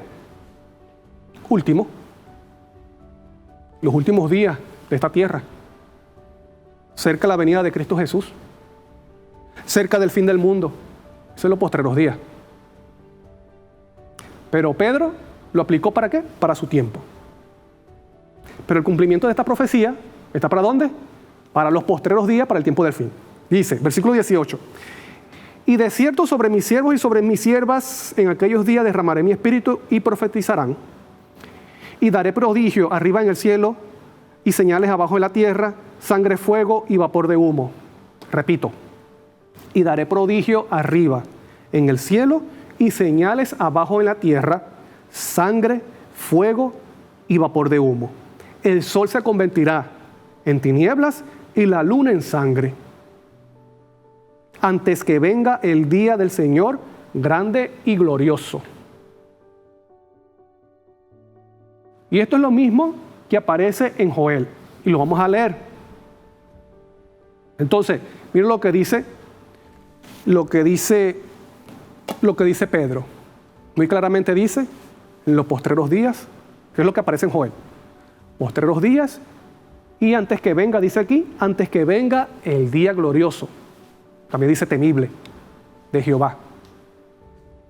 Miren lo que dice Joel, que fue la profecía que tomó Pedro. Joel 2, va del versículo 28 al 31, dice: y después de esto derramaré mi espíritu sobre toda carne y profetizarán vuestros hijos y vuestras hijas, vuestros ancianos soñarán sueños y vuestros jóvenes verán visiones. Y también sobre los siervos y sobre las siervas derramaré mi espíritu en aquellos días. Y daré prodigio en el cielo y en la tierra, sangre y fuego y columnas de humo. Y Pedro dice, vapor de humo, pero está hablando de lo mismo. El sol se convertirá en tiniebla y la luna en sangre antes que venga el día grande y espantoso. El día grande y espantoso de Jehová, te pregunto, ¿cuál es el día grande y espantoso de Jehová? La segunda venida de Cristo. Entonces te está diciendo que el contexto donde se cumplirá esta promesa, ¿cuándo es? Tiempo del fin, postreros días. Antes que venga el día grande y espantoso de Jehová. Pero hay algo interesante que aparece en esta profecía y que Pedro lo mencionó también. Y es lo que vamos a ver ahora. El versículo 30 dice, Jehová dice, y yo daré prodigio, o sea señales, yo daré señales o prodigio en el cielo y en la tierra, sangre, fuego y columnas de humo.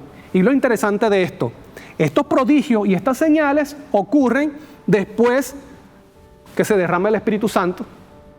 Lo está diciendo el contexto, lo está diciendo Jehová. Después de esto derramaré mi espíritu sobre toda carne y profetizarán. Entonces dice, y daré prodigio en el cielo, en la tierra, sangre, fuego y columna de humo. Y Pedro dice, y vapor de humo. ¿Y cuándo ocurrirán estas señales? Que el sol se convertirá en tiniebla y la luna en sangre. Dice, antes que venga el día grande y espantoso de Jehová, en los postreros días. Ahora, ¿qué señales son esas? La pregunta es, ¿qué señales son esas de sangre, fuego y columna de humo en el contexto del derramamiento del Espíritu Santo o de la lluvia tardía? Bueno, ¿sabes tú que estas señales de fuego, sangre, fuego y columnas de humo o vapor de humo aparecen en las 7 trompetas o en las 6 trompetas, en la profecía de las trompetas? Vamos a verlo.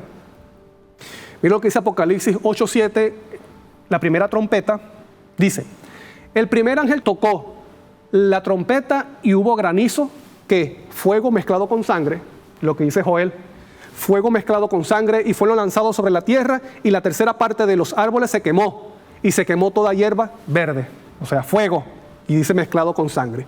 En Apocalipsis 8:8, hablando de la segunda trompeta, dice, el segundo ángel tocó la trompeta y como una gran montaña ardiendo en fuego, lo que dice Joel, fue precipitada en el mar y la tercera parte del mar se convirtió en sangre, lo que dice Joel. ¿Señal de qué? Sangre, fuego y columna de humo. En Apocalipsis 8:10, la tercera trompeta dice, el tercer ángel tocó la trompeta y cayó del cielo una estrella, como ardiendo, como una antorcha, fuego. y cayó sobre la tercera parte de los ríos y sobre la fuente de las aguas. Apocalipsis 8:12, la cuarta trompeta, dice: el cuarto ángel tocó la trompeta y fue herida la tercera parte del sol y la tercera parte de la luna y la tercera parte de las estrellas, lo que dice Joel, señala en el cielo, en las estrellas, en el sol y en la luna y en el cielo, para que se oscureciese la tercera parte de ellos y no hubiese luz en la tercera parte del día y asimismo en la noche. El quinto ángel dice: y abrió el pozo del abismo y subió humo del pozo como humo de un gran horno, lo que dice Joel, columna de humo, y Pedro dijo: vapor de humo, y se oscureció el sol, lo que dice Joel, y el aire y el humo del pozo. Y el aire por el humo del pozo. En Apocalipsis 9, 17 y 18, hablando de la sexta trompeta, el sexto ángel, dice: así vi en visión los caballos y a sus jinetes, los cuales tenían coraza de fuego, de zafiro y de azufre. Y las cabezas de los caballos eran como cabezas de leones, y de su boca salía, ¿qué cosa? Fuego, humo y azufre. Por estas tres plagas fue muerta la tercera parte de los hombres, por el fuego, el humo y el azufre que salía de su boca. Te pregunto, ¿el derramamiento del Espíritu Santo con poder está en el contexto de las trompetas? Y mira que no lo estoy diciendo yo, es Jehová. Jehová dijo: en los postreros días derramaré mi espíritu sobre toda carne y haré señales o prodigios en el cielo, en la tierra, sangre, fuego y humo, y en el sol y en la luna, antes que venga el día grande y espantoso de Jehová.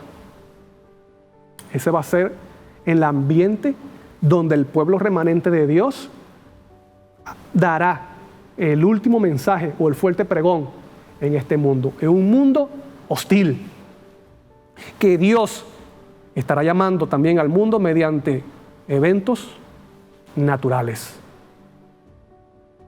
Miren lo que dice Levíticos 25, 3, 4 y el versículo 9. Que es importante también que nosotros tengamos presente esto, porque las trompetas, mira lo que sucedía aquí. Se tocaba trompeta en el día de expiación, antes del jubileo, cada 7 años, 6 años, y el séptimo año se dejaba la tierra en reposo.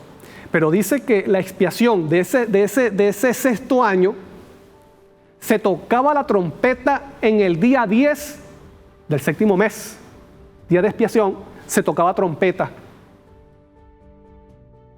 cerca del jubileo. Ahora, se tocará trompeta en el tiempo del fin también, cuando nos acercamos al día de Jehová, al séptimo milenio, donde la tierra estará en reposo. Se tocará trompeta para anunciar la segunda venida de Cristo Jesús, la llegada del Rey. Se tocará trompeta para anunciar la batalla y el desenlace de la batalla del Armagedón. Claro. Y en el día de expiación se tocaba trompeta cuando se acercaba el jubileo del séptimo año. Dice: 6 años sembrarás tu tierra y 6 años podarás tu viña y recogerás sus frutos. Pero el séptimo año la tierra tendrá descanso y reposo para Jehová. No sembrarás tu tierra, ni podarás tu viña. Lo que de suyo naciere en tu tierra segada, no lo segarás. Y las uvas de tu viñedo no vendimiarás. Año de reposo será para la tierra. Versículo 9. Entonces harás tocar fuertemente la trompeta en el mes séptimo, a los 10 días del mes. ¿Qué día es ese? ¿Qué día es? 10º día del séptimo mes. El día de la expiación haréis tocar la trompeta por toda vuestra tierra. Y Apocalipsis, la esencia es expiación final, juicio de los vivos. Dios tocará la trompeta para despertar a un mundo rebelde. Yo te voy a mostrar cómo lo confirma la sierva del Señor, el tocar de las trompetas, justo antes de que se termine la gracia y del tiempo del fin. Entonces, Es importante que nosotros podamos entender la relación que tiene la lluvia tardía con las trompetas. Porque, querido amigo y hermano, mira, si no es por el Espíritu Santo, no se podrá soportar ese periodo que viene. Imagínate un mundo donde el Espíritu Santo se va retirando de los habitantes de la tierra y van siendo dominados más por los demonios. Pero que, claro, es obvio, mientras el Espíritu Santo se retira porque no quieren escuchar, el Espíritu Santo es recibido por el remanente, por la lluvia tardía.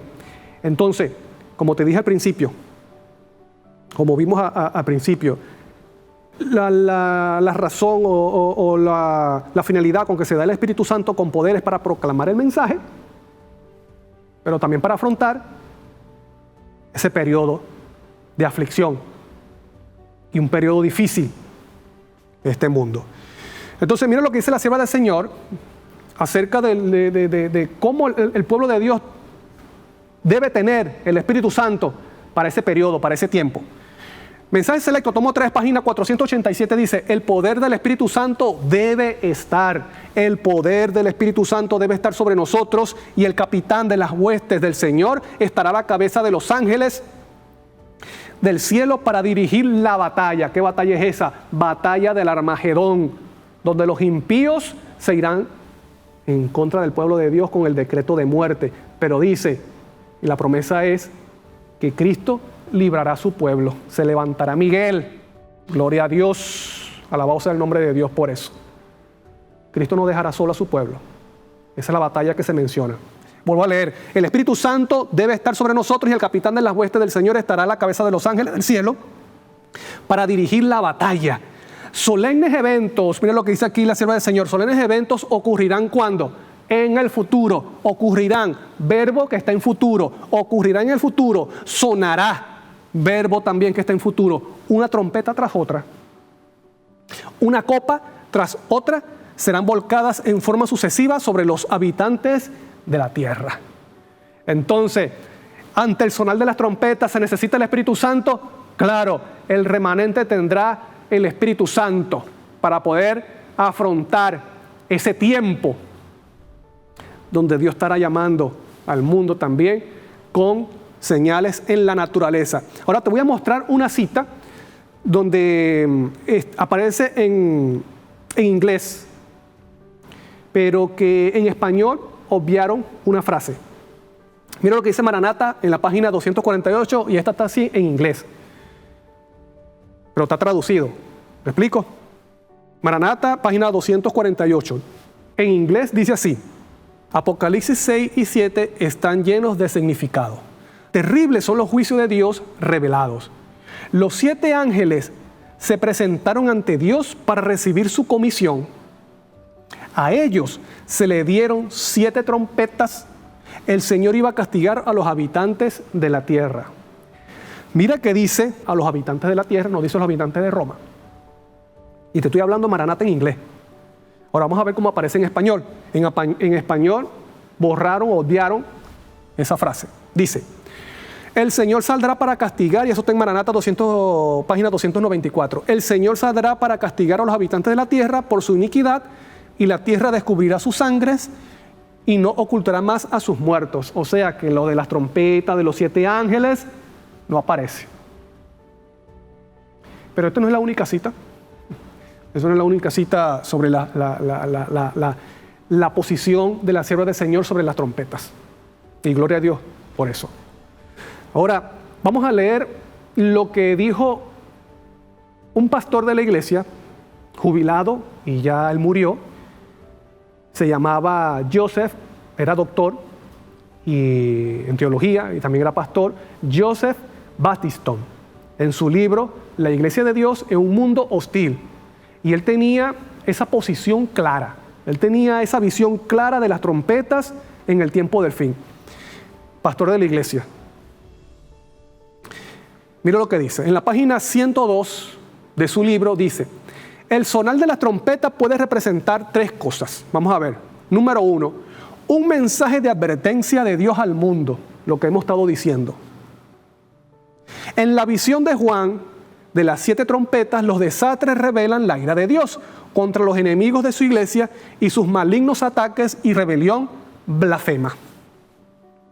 Constituyen una divina advertencia de que el tiempo para el arrepentimiento se termina rápidamente, porque Dios está llamando a un mundo impío, todavía con misericordia. 2. Un llamamiento de Dios a su iglesia. Las trompetas no solo advierten a los impenitentes del peligro inminente, sino también llaman al pueblo de Dios a prepararse para la guerra en la fase final del gran conflicto entre bien y el mal, el desenlace del Armagedón. La 3. El anuncio divino de su venida. En el tiempo de la segunda venida, Cristo enviará a sus ángeles con el sonido de las trompetas. Mira lo que dice, enviará futuro, enviará a sus ángeles con el sonido de las trompetas, y ellos reunirán a los redimidos de un extremo del cielo al otro. Como dice Mateo 24:31. Sigue diciendo, las 7 trompetas, dice el pastor Joseph Battiston en su libro, las 7 trompetas de la visión de Juan sirven a estas 3 funciones básicas. Con cada sonar de trompetas encontramos las fuerzas de la naturaleza arrojadas contra una parte del mundo. La destrucción es terrible, pero limitada, ya que el juicio de Dios no es todavía el final, sino un llamado que Dios hace. Él no quiere que sea retributivo, porque no es una paga por el pecado, sino que guíe a los seres humanos al arrepentimiento. Pero Apocalipsis dice que no quisieron arrepentirse. Por eso dice que Juan, la experiencia de Juan dice, el mensaje es dulce a mi boca, pero amargó el vientre. ¿Por qué? Predicando en aflicción, vestido de cilicio, como le ocurrió al profeta Ezequiel, como leímos en Ezequiel 2 y Ezequiel 3. Vamos a ver lo que dice la sierva del Señor de la séptima trompeta, para que entremos en la séptima trompeta. En el conflicto de los siglos, en la página 368, dice: a su venida los justos muertos resucitarán, y los justos que estuvieren aún vivos serán mudados. No todos dormiremos, dice Pablo, mas todos seremos mudados en un momento, en un abrir de ojos, al sonar la última trompeta, porque sonará la trompeta, verbo en futuro. Al sonar la última trompeta, quiere decir que la última trompeta, que es la séptima, no ha sonado. Porque sonará la trompeta, dice la sierva del Señor, en un libro muy conocido, muy famoso y muy leído, y muy poderoso, como El conflicto de los siglos, en la página 368. Al sonar la última trompeta, porque sonará la trompeta y los muertos resucitarán incorruptibles y nosotros seremos mudados. La séptima trompeta es el anuncio del fin de la gracia y de la venida de Cristo Jesús para liberar a su pueblo. Por eso que vamos a entrar ahora en la séptima trompeta, que es el último punto de este estudio. Para esto vamos a leer la séptima trompeta. Apocalipsis 11, donde se habla de la séptima trompeta. Versículo 15 en adelante. Dice: el séptimo ángel tocó la trompeta, y hubo grandes voces en el cielo que decían: los reinos del mundo han venido a ser de nuestro Señor y de su Cristo, y Él reinará por los siglos de los siglos. Ten presente esto. Estas son características que nosotros debemos tomar en cuenta, porque no están allí para llenar un espacio, o están por estar o por casualidad. Cada parte de la Biblia tiene su importancia. Aquí sí dice: los reinos del mundo han venido a ser de nuestro Señor y de su Cristo, y Él reinará por los siglos de los siglos. En la séptima trompeta es donde dice que Cristo entonces se le da el reino y comienza a reinar. Los 24 ancianos, esos son los que estaban allá, los que están en Apocalipsis 4, en inicio del juicio de los vivos, que estaban sentados en sus tronos delante de Dios, se postraron sobre su rostro y adoraron a Dios diciendo: te damos gracias, Señor Dios Todopoderoso, Pon atención lo que sigue diciendo. El que eres y el que eras. En el español dice, el que eres, el que eras y que has de venir. Tal vez en tu versión aparece así, pero quiero decirte, en el original, en el griego original, no dice que has de venir. ¿Por qué? Porque ya está viniendo. En el original dice, el que eres y que eras.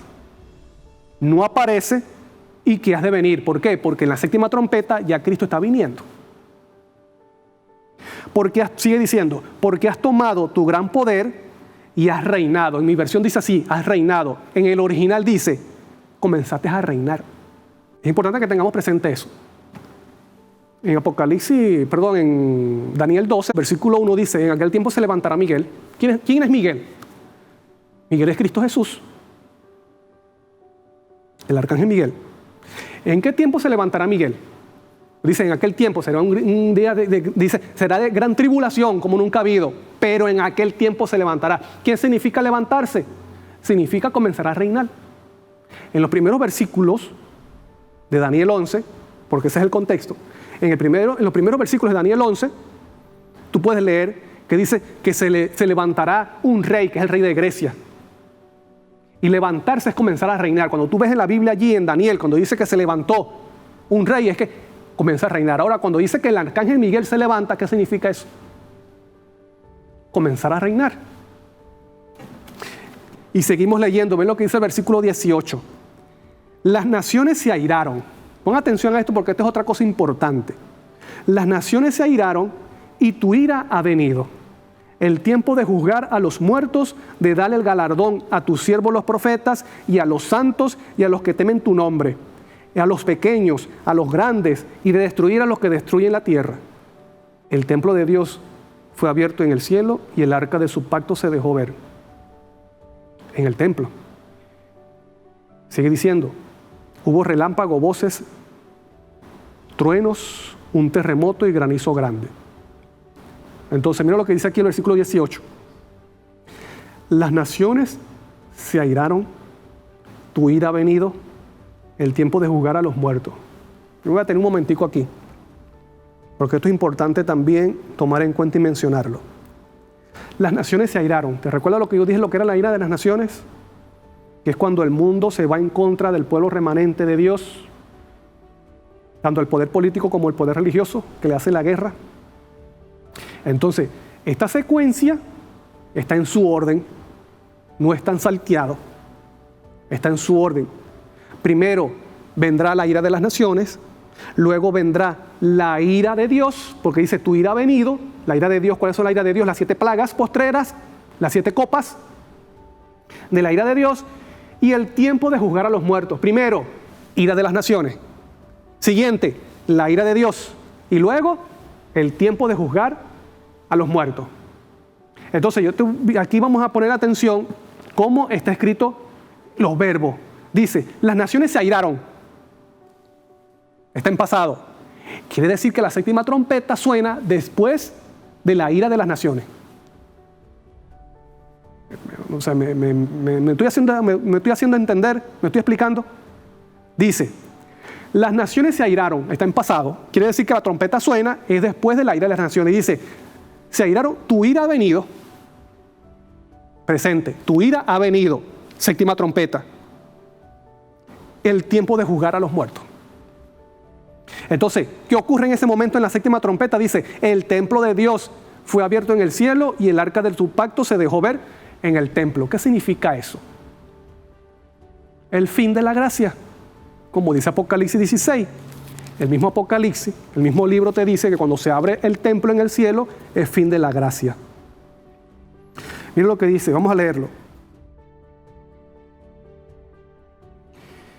Apocalipsis 15, versículo 5, dice, después de estas cosas miré y fue abierto en el cielo el santuario del tabernáculo del testimonio. ¿Testimonio qué es? La ley de Dios. ¿Qué es lo que está en el arca? La ley de Dios. Aquí dice, después de estas cosas miré y fue abierto en el cielo el santuario del tabernáculo del testimonio. Del templo salieron los 7 ángeles con las 7 plagas, vestidos de lino limpio, resplandeciente y ceñidos alrededor del pecho con cintos de oro. Entonces caemos en el capítulo 16, donde dice que se derrama esas copas, los 7 ángeles derraman esas copas en la tierra, que son las 7 últimas plagas de la ira de Dios. Entonces, la séptima trompeta nos está anunciando es que fin de la gracia y el tiempo de juzgar a los muertos. ¿Qué significa el juzgar a los muertos? El juzgar a los muertos es, el mismo Cristo lo dijo, y lo vamos a ver también en el mismo contexto de Apocalipsis. Cristo dijo, deja que los muertos entierren a sus muertos. Están vivos, pero son muertos. ¿Por qué son muertos? Porque no tienen a Cristo. Cristo dice, yo soy el camino, la verdad y la vida. Por lo tanto, el que no me tiene a mí, puede estar respirando, puede estar trabajando, puede estar gritando, caminando, pero sin Cristo no hay esperanza de vida. Estamos muertos. Y a mí mismo allí en Apocalipsis tú ves que en el milenio hay un juicio de revisión. ¿Qué se revisa? Las acciones de los que están muertos. Por eso que la séptima trompeta abarca la segunda venida de Cristo, fin de la gracia, hasta después del milenio. Porque después del milenio vemos el trono blanco y dice que están allí de pie, ¿quiénes? Los muertos están de pie, o sea, están vivos. Y si están vivos es porque están respirando. Pero aunque estén respirando, ¿están qué? Están muertos. ¿Por qué? Porque ya no hay tiempo de arrepentimiento, ya no hay tiempo de buscar a Cristo, ya no hay tiempo de cambiar la vida. Y a su destino seguro es que muerte eterna. Por eso dice, vi a los muertos de pie ante el trono y fueron juzgados. Eso es lo que involucra el juicio de los muertos. Y otra cosa importante que hay que mencionar en la séptima trompeta es que dice, el templo de Dios fue abierto en el cielo y el arca de su pacto se dejó ver en el templo. ¿Y qué ocurre cuando se acaba la gracia, como vimos en Apocalipsis 15? Que se abre el templo. En el mismo libro de Apocalipsis te dice qué es lo que significa cuando se abre el templo, el fin de la gracia. Y mira lo que sigue diciendo. Hubo relámpagos, voces, truenos, un terremoto y granizo grande. ¿Qué es eso? Plagas. La Biblia es clara, querido amigo y hermano. Cuando se abre el templo es fin de la gracia y comienza a caer las últimas plagas de la ira de Dios. Mira lo que dice el comentario bíblico acerca del tiempo de juzgar a los muertos. El comentario bíblico de la iglesia sobre Apocalipsis 11:18 dice: el que Juan hable de la recompensa y de la destrucción significa que se refiere al juicio final, que tendrá lugar después de los 1000 años, de acuerdo a Apocalipsis 20, 12 al 15. ¿Qué significa entonces el tiempo de juzgar a los muertos?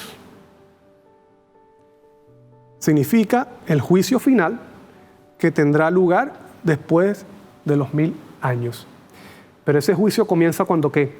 Cuando Cristo viene, cuando comienza a caer las plagas a estas personas que ya no tienen esperanza. La segunda venida de Cristo, Apocalipsis 19 dice acerca de Cristo que viene en un caballo blanco. Dice, entonces vi el cielo abierto, había un caballo blanco y el que lo montaba se llamaba Fiel y Verdadero y con justicia juzga y pelea. Con justicia juzga, juicio de los muertos. Versículo 15, de su boca sale una espada aguda para herir con ella a las naciones y él las regirá con vara de hierro. Él pisa el lagar del vino del furor de la ira de Dios Todopoderoso. Juicio que abarca de las plagas hasta el juicio final después del milenio. Miren lo que dice la sierva del Señor en Maranata en el 7 de septiembre. Mira cómo se llama la matutina de ese día. Los acontecimientos futuros en su orden. Acontecimientos futuros y en orden. Vi que Jesús no dejaría el lugar santísimo antes que estuviesen decididos todos los casos, ya para salvación, ya para destrucción, y que la ira de Dios no podía manifestarse mientras Jesús no hubiese concluido su obra en el lugar santísimo y dejado sus vestiduras sacerdotales para vestirse de ropaje de venganza. porque viene como rey, viene como juez a aplicar sentencia, el juicio de los muertos. Vi que la cólera de las naciones, lo que dice la Biblia como ira de las naciones, miren ponga atención lo que dice aquí. Vi que la cólera o la ira de las naciones, la ira de Dios y el tiempo de juzgar a los muertos eran cosas separadas y distintas que se seguían una a otra. Primero, la ira de las naciones, luego la ira de Dios con las plagas y luego el tiempo de juzgar a los muertos. También vi que Miguel, que es Cristo, no se había levantado aún y que el tiempo de angustia, cual no lo hubo nunca, no había comenzado todavía. Las naciones se están airando ahora, claro, se están uniendo al poder político y al poder religioso, tomando acciones contra aquel que quiera mantenerse fiel a Dios. Entonces dice, las naciones se están airando ahora, pero cuando nuestro sumo sacerdote termine su obra, en el santuario se levantará Miguel, se pondrá las vestiduras de venganza y entonces se derramarán las 7 postreras plagas, el juicio a los muertos. La misma sierva del Señor lo dice y tú lo puedes conseguir el 7 de septiembre de Maranata, que tiene como título Los acontecimientos futuros en su orden. Ahora, querido amigo y hermano,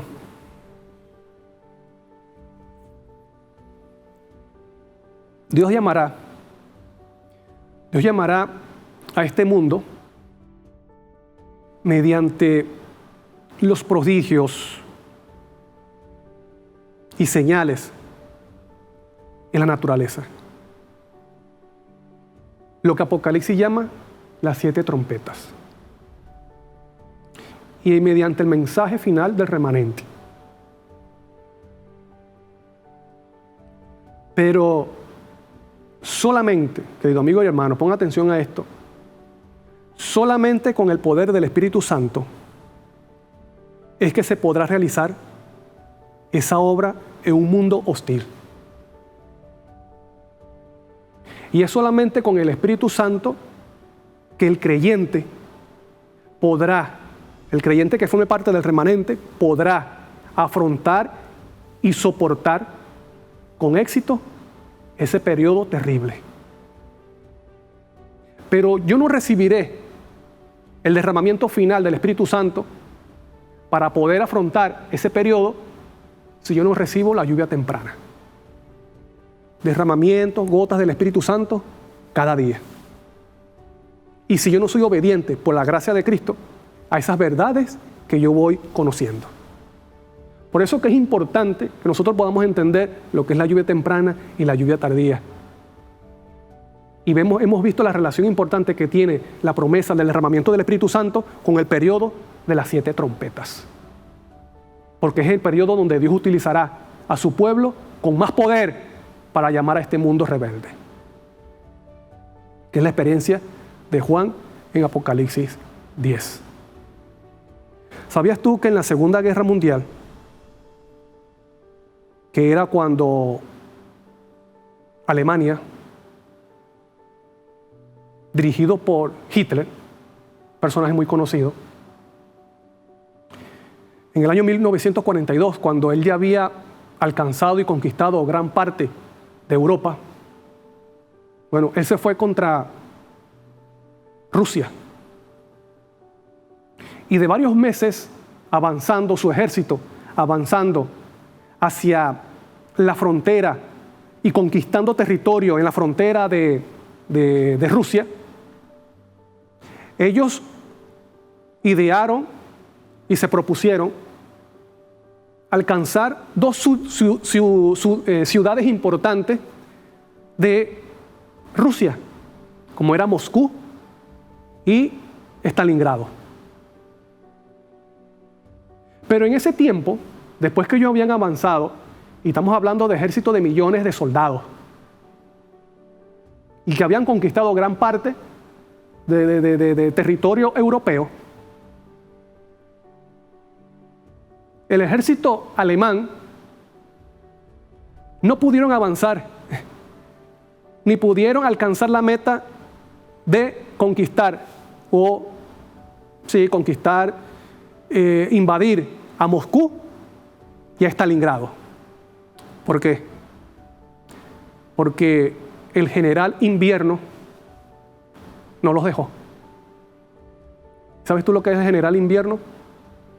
El general Invierno es el periodo cuando es invierno en esa parte de Europa, donde se hace un frío terrible.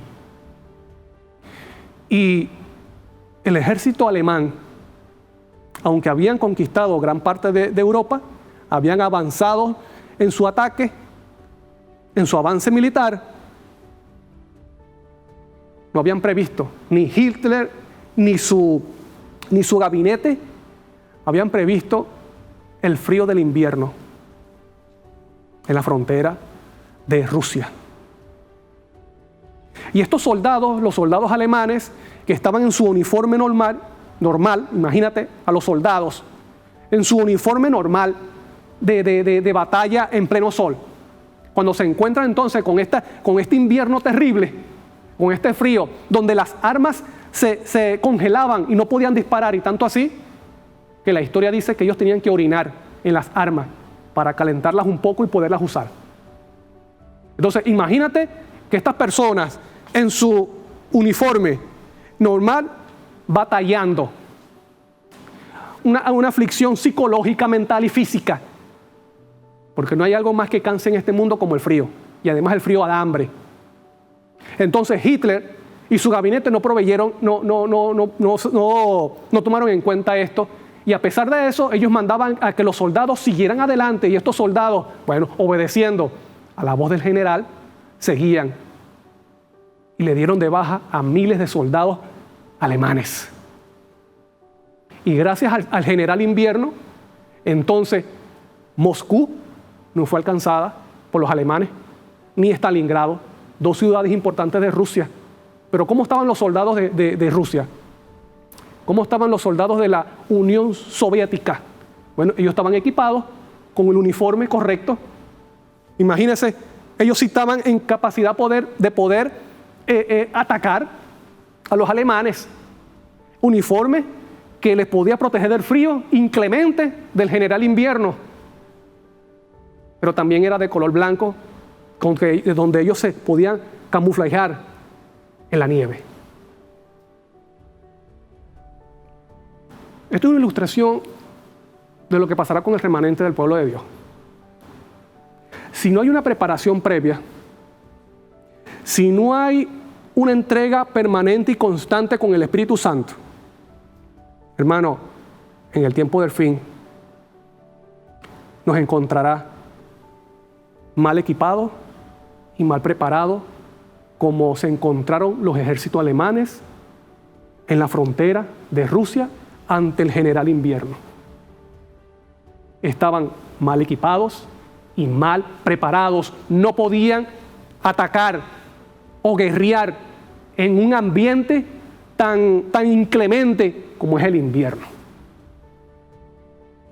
Si tú tienes la esperanza y anhelas en algún momento ser parte del remanente y morar en las mansiones celestiales, yo te invito a que tú te pongas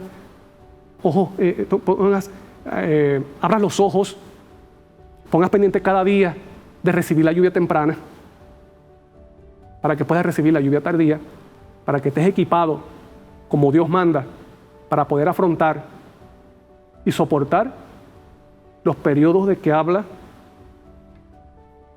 Apocalipsis. Un mundo hostil e inclemente contra el pueblo de Dios. Y si tú recibes la lluvia temprana cada día, esas gotas de la justicia de Cristo y de su gracia y de la palabra de Dios, y le pides, Señor, hazme obediente a lo que he aprendido hoy, y vas creciendo en obediencia cada día, bueno, tú tendrás la seguridad de la promesa que recibirás la lluvia tardía, que es más porción del poder y de la obra del Espíritu Santo trabajando en ti para dar el fuerte pregón a este mundo. Y y afrontar el último periodo de esta tierra con éxito. Deseo en Dios que este sea tu anhelo, tu decisión de hoy en adelante, y que llegues a ser parte de ese remanente final. Si esta es tu decisión en este momento, tu determinación, pero yo quiero que también inclines allí tu rostro para que podamos terminar con una oración. Amante y eterno Padre Celestial, muchas gracias te damos, Señor, por tu palabra. Tu palabra es maravillosa, es hermosa y es clara. Y gracias, Señor, porque por medio de ella tú nos has mostrado lo que viene para este mundo, pero también nos has mostrado la forma como podemos prepararnos. Te pido, Señor, de que cada uno de nosotros que hemos escuchado de tu palabra, nos deje ese anhelo cada día, esa hambre y esa sed de tu justicia, de esa justicia que se recibe cada día como lluvia temprana, para que podamos tener, Señor, la garantía o la seguridad de poder recibir la lluvia tardía, que es el derramamiento del Espíritu Santo con poder, para dar el último mensaje a este mundo como tú mandas, con poder, y también para afrontar y soportar ese periodo difícil de este mundo. Gracias por escucharnos y gracias, Señor, porque sabemos que vas a responder de acuerdo a tu voluntad. Y danos, Señor, danos desde hoy, danos esas gotas de la lluvia temprana y prepáranos para el derramamiento final de tu Espíritu Santo. Muchas gracias por escucharnos y gracias porque sabemos que vas a responder de acuerdo a tu voluntad. Todas estas cosas te las pido, Señor, y te las agradezco, no por mérito propio, no tengo ningún mérito. Solamente confío en el nombre poderoso y en los méritos santos de tu Hijo Cristo Jesús. Amén. Que el Señor te bendiga grandemente.